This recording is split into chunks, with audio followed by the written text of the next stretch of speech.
My name is Alexandra Romeo, and I'm here to teach you today how to make the best ever homemade biscuits.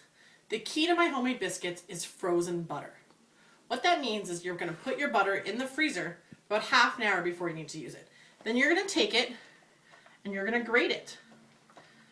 And what that does, see, it creates little modulars of butter. So once you're done that, you're going to add in your sifted flour,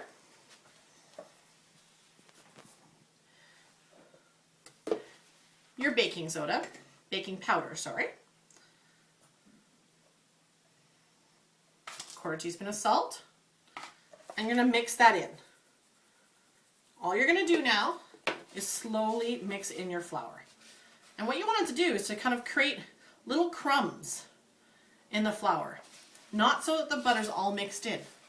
Then you're going to take your buttermilk, add in your buttermilk, you're going to make a well in the center, and add in your buttermilk. Now you're slowly going to take your hands and mix it in. Now at first you're going to think it kind of looks all doughy, right? But that's what you want it to look like.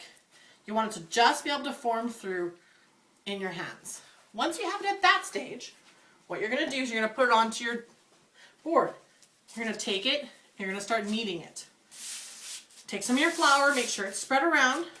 Now you don't want to overwork it, because the key to biscuits is that little bit of flour, that's butter, that's going all the way through. Now what I like to do with my biscuits is I cut them into squares or triangles, right? Kind of makes them look a little bit different. So I form a large rectangle, about 1/4 of an inch thick, just kind of like that, right? Doesn't have to be perfect. And I cut it in half, and then I cut it in threes. And what I do, the key to my biscuits is to get that golden brown topping. So taking that little extra buttermilk that you have in your measuring cup and putting it on top of your biscuits. Then you're going to place it in a 375 oven. As soon as you place it in that oven, in the middle rack, you're going to turn the oven down to 350. You might not think that makes a difference, but it does. What it does is allows the heat of the butter to kind of blow up in that flour, and that creates those layers of biscuits that we like so much. Now, you're going to cook that for about 10 minutes. Once you cook it about 10 minutes, you're going to put it on broiler for the last 2 minutes. And what that does is that creates that nice golden brown fluffy biscuit that we all really like.